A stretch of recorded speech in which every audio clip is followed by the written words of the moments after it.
एक योद्धा जिसे स्वयं भगवान परशुराम भी नहीं हरा सके, एक पुत्र जिसने अपने पिता की खुशी के लिए अपनी पूरी जिंदगी कुर्बान कर दी, एक महारथी जो चाहता तो महाभारत का युद्ध अकेले दम पर रोक देता, और फिर भी वो खुद उस विनाशकारी युद्ध में लड़ा, तीरों की शैया पर लेटा और 58 दिन तक लगातार मृत्यु को टालता रहा।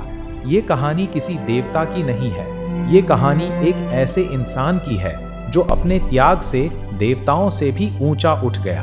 नाम है भीष्म पितामह।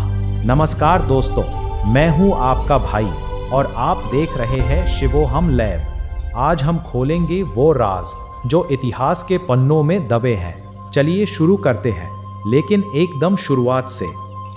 बात उस वक्त की है जब भीष्म नहीं थे। स्वर्ग में 8 देवता थे जिन्हें अष्टवसु कहा जाता था। ये वो थे जिनके पास अटूट सुख था, वैभव था और सम्मान था। पर एक दिन एक छोटी सी भूल ने सब कुछ तबाह कर दिया। इनमें से एक वसु था, प्रभास। उसकी पत्नी को महर्षि वशिष्ठ की दिव्य कामधेनु गाय से इतना लगाव हो गया कि उसने जिद पकड़ ली, मुझे ये गाय किसी भी कीमत पर चाहिए। प्रभास ने बहुत समझाया, मना किया, पर पत्नी का मोह और पति की कमजोरी, इन दोनों ने मिलकर एक महापाप को जन्म दिया। रात के घने अंधेरे में 8 वसुओं ने मिलकर महर्षि वशिष्ठ की कामधेनु गाय को चुरा लिया। पर ऋषियों की नींद कभी गहरी नहीं होती। वशिष्ठ जी जागे।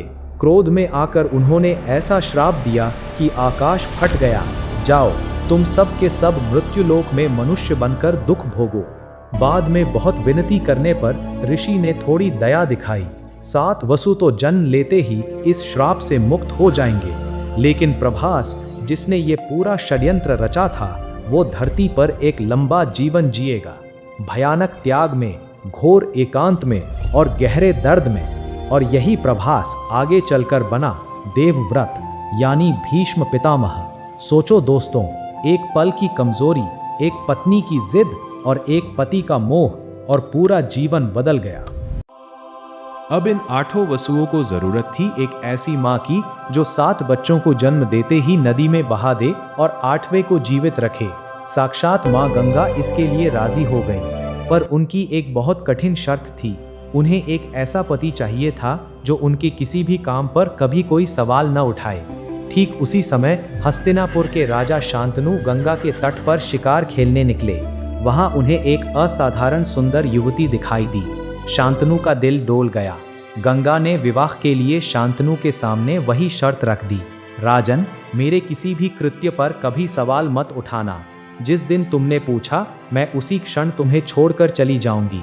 शांतनु ने प्यार में अंधा होकर हाँ कर दी, और फिर शुरू हुआ वो खौफनाक सिलसिला जो एक पिता के दिल को हर बार टुकड़ों में तोड़ता रहा। पहला बेटा जन्मा, गंगा ने उसे मुस्कुराते हुए नदी में डुबो दिया। दूसरा, तीसरा, चौथा और 7वां बच्चा भी ऐसे ही नदी की लहरों में समा गया। शांतनु हर बार बेबस होकर देखते रहे। वो चीखना चाहते थे, पर उनका वचन उनके आड़े आ जाता था।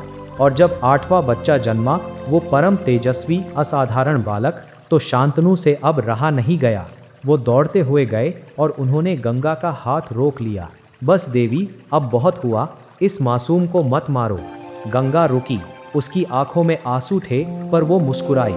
राजन, तुमने अपना वचन तोड़ दिया, अब मेरा जाने का समय आ गया है।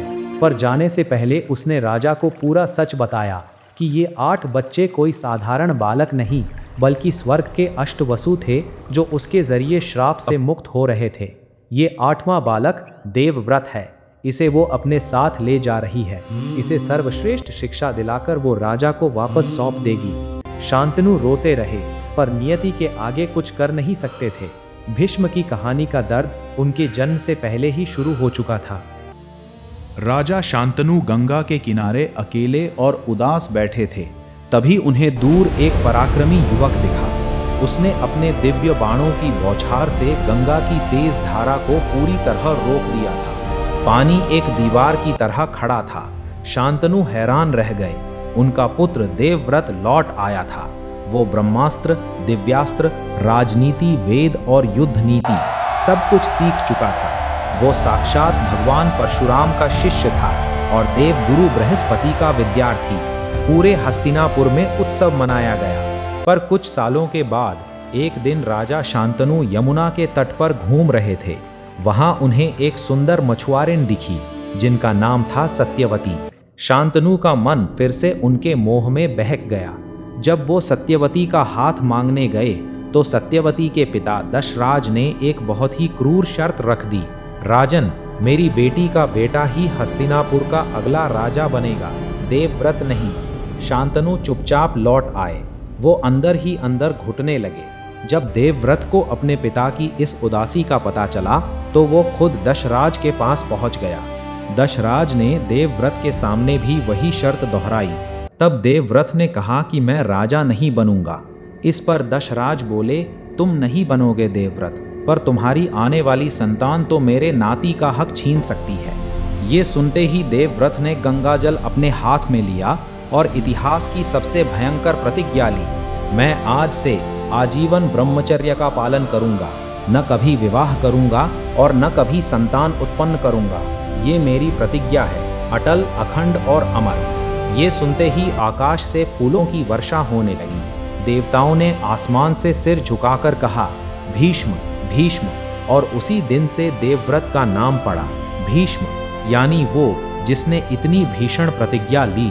पिता शांतनु इस त्याग से इतने भावुक हुए कि उन्होंने भीष्म को इच्छा मृत्यु का वरदान दे दिया कि जब तक तुम खुद नहीं चाहोगे मृत्यु तुम्हें छू भी नहीं पाएगी। भीष्म का पूरा जीवन हस्तिनापुर की सेवा में बीतने लगा। एक बार अपने भाई विचित्रवीर्य के विवाह के लिए भीष्म काशी पहुंचे और वहां की 3 राजकुमारियों अंबा, अंबिका और अंबालिका का बलपूर्वक हरण कर लिया। लेकिन बड़ी राजकुमारी अंबा का दिल पहले से राजा शाल्व पर आ चुका था।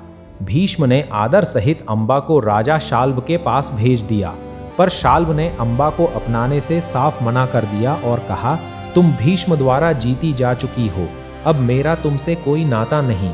अंबा अपमान की आग में जलती हुई भीष्म के पास वापस लौटी और उनसे विवाह करने को कहा, लेकिन भीष्म ने हाथ जोड़ लिए। देवी, अपनी प्रतिज्ञा तोड़ना मेरे बस में नहीं है। अंबा के दिल में प्रतिशोध की एक भयानक ज्वाला धधक उठी। वो न्याय मांगने सीधे भीष्म के गुरु भगवान परशुराम के पास गई। परशुराम जी का दिल पिघल गया। उन्होंने अपने प्रिय शिष्य भीष्म को संदेश भेजा, या तो अंबा से विवाह करो या फिर मेरी चुनौती स्वीकार करो। भीष्म ने हस्तिनापुर के गौरव और अपनी प्रतिज्ञा की रक्षा के लिए युद्ध को चुना। गुरु और शिष्य दोनों महाशक्तियां आमने सामने खड़ी थीं। पूरे 23 दिन तक ये महायुद्ध चला। न भीष्म हार मान रहे थे, न परशुराम। अंत में आकाश से देववाणी हुई, इस युद्ध को रोकिए, ये व्यर्थ है, ये दोनों योद्धा अजेय हैं। परशुराम जी ने मुस्कुराकर युद्ध रोक दिया। वो भीष्म की निष्ठा के आगे नतमस्तक थे। लेकिन अंबा पूरी तरह टूट चुकी थी। उसने भीष्म का अंत करने के लिए घोर तपस्या की और अंत में अग्नि में प्रवेश कर लिया। मृत्यु के उस द्वार पर उसने शपथ ली, अगले जन्म में मैं ही भीष्म की मृत्यु का कारण बनूंगी। और यही अंबा अगले जन्म में राजा द्रुपद के यहाँ पैदा हुई, शिखंडी के रूप में। दोस्तों, ये एक ऐसा सवाल है जो हर इंसान के मन में बार बार उठता है कि जब भरी सभा में कुलवधू द्रौपदी का चीरहरण हो रहा था, जब एक बेबस स्त्री सहायता के लिए चीख रही थी, तब महाभारत का सबसे शक्तिशाली योद्धा सिर झुकाए चुप क्यों खड़ा था? इसका जवाब बहुत ही दर्दनाक है। भीष्म ने एक और प्रतिज्ञा ली थी, हस्तिनापुर के सिंहासन की रक्षा करने की, राजा के निर्णय के विरुद्ध न जाने की। उस समय दुर्योधन हस्तिनापुर का सर्वे सर्वा था और भीष्म उसके वेतन भोगी सेनापति। वो जानते थे कि ये घोर अधर्म हो रहा है। उनके भीतर की आत्मा चिल्ला रही थी, पर उनके अपने ही वचनों ने उनके हाथ और पैर दोनों बांध रखे थे। ये भीष्म की कमजोरी नहीं थी दोस्तों, ये उनके जीवन की सबसे बड़ी त्रासदी थी। एक ऐसा अंधा कानून जिसने एक महामानव को अधर्म चुपचाप देखने पर मजबूर कर दिया। और क्या आज हम भी कभी कभी ऐसी परिस्थिति में नहीं होते जहां हम जानते हैं कि क्या सही है और क्या गलत, पर मजबूरी, रिश्ते या हमारी नौकरी हमें चुप करवा देती है। भीष्म पितामह हम सबको अपनी असलियत का एक आईना दिखाते हैं। और अंत में कुरुक्षेत्र का वो विनाशकारी युद्ध शुरू हुआ। भीष्म कौरवों की तरफ से लड़े क्योंकि उन्होंने हस्तिनापुर का नमक खाया था, पर जब पांडव उनसे आशीर्वाद लेने आए तो उन्होंने दिल से कहा, तुम्हारी ही विजय होगी। शुरुआत के 9 दिनों तक भीष्म ने पांडव सेना में वो हाहाकार मचाया कि स्वयं भगवान कृष्ण को अपनी प्रतिज्ञा तोड़कर चक्र उठाना पड़ा। 9वें दिन की रात को दुर्योधन ने भीष्म का घोर अपमान किया और कहा, पितामह, आप पांडवों से प्रेम करते हैं, इसलिए मन से नहीं लड़ रहे। मैं किसी और को अपना सेनापति बनाऊंगा। भीष्म गंभीर स्वर में मुस्कुराए। ठीक है दुर्योधन, कल के सूर्योदय के बाद या तो पांडव मरेंगे या फिर मैं धराशायी हो जाऊंगा।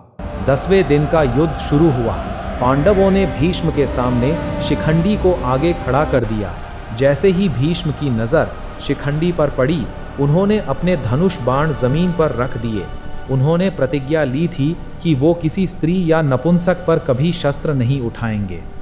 का लाभ उठाकर शिखंडी के पीछे से अर्जुन ने बाणों की वो वर्षा की कि भीष्म का पूरा शरीर छलनी हो गया। एक के बाद एक सैकड़ों तीर उनके सीने के पार हो गए और फिर वो ऐतिहासिक क्षण आया जब भीष्म रथ से नीचे गिरे, पर उनका शरीर धरती को छू नहीं पाया। उनके पूरे शरीर में धंसे हुए तीरों ने उन्हें जमीन से ऊपर हवा में ही रोक दिया। इसे ही कहते हैं तीरों की शैया। जैसे ही पितामह गिरे, दोनों ओर की सेनाएं रुक गई। सारे अस्त्र शस्त्र जमीन पर गिर पड़े। दोनों पक्षों के योद्धा रोते हुए उनके पास दौड़कर आए। कुछ राजाओं ने उनके सिर के नीचे रखने के लिए रेशमी तकिए मंगाए। भीष्म ने मना कर दिया। उन्होंने रोते हुए अर्जुन की तरफ देखा। बेटा अर्जुन, इस पूरी सभा में केवल तुम हो जो मुझे मेरे योग्य सिराहना दे सकते हो। अर्जुन की आंखों में आंसू आ गए। उन्होंने गांडीव ताना और भूमि पर 3 ऐसे तीर चलाए कि सीधे धरती माँ के सीने को चीरकर पितामह के मुख तक शीतल जल की एक धारा फूट पड़ी। भीष्म ने वो जल पिया और संतुष्ट होकर मुस्कुराए। इसके बाद वो लगातार 58 दिन तक तीरों की उस दर्दनाक शैया पर लेटे रहे। वो सूर्य के उत्तरायण होने का इंतजार कर रहे थे, क्योंकि इच्छा मृत्यु के वरदान के कारण वो एक पवित्र समय पर देह त्यागना चाहते थे। जैसे ही उत्तरायण का शुभ दिन आया, उन्होंने भगवान कृष्ण और पांडवों को अपने पास बुलाया, सबको अंतिम आशीर्वाद दिया और अपने योग बल से अपने प्राणों को त्याग दिया। जो अष्टवसु बनकर श्राप के कारण धरती पर आया था, वो आज हमेशा हमेशा के लिए मुक्त हो गया। तो दोस्तों, भीष्म पितामह सिर्फ महाभारत के एक पात्र नहीं हैं, वो हम सबके लिए कर्म और धर्म का एक जीता जागता उदाहरण है। वो हमें सिखाते हैं कि वचन को निभाना हमारी ताकत होती है, हमारी कमजोरी नहीं। वो हमें बताते हैं कि कर्तव्य ही सबसे बड़ा धर्म है, चाहे उसकी कीमत हमें अपनी जान देकर ही क्यों न चुकानी पड़े। और सबसे ज़रूरी बात, जो इंसान अपने मन और अपनी इंद्रियों को जीत लेता है, उसे समय का चक्र भी कभी नहीं मिटा सकता। इसीलिए जब तक ये सृष्टि रहेगी, जब तक महाभारत की गाथा सुनी और सुनाई जाएगी, भीष्म पितामह का नाम इस ब्रह्मांड में अमर रहेगा। दोस्तों, कैसी लगी आपको भीष्म पितामह के इस महान त्याग की सिनेमैटिक कहानी? अगर इस वीडियो ने आपके दिल को छुआ हो तो इसे एक लाइक करें, अपने मित्रों के साथ शेयर करें और हमारे चैनल शिवोहम लैब को सब्सक्राइब जरूर करें, ताकि ऐसी ही अद्भुत पौराणिक गाथाएं आप तक पहुंचती रहे। ओम नमः शिवाय।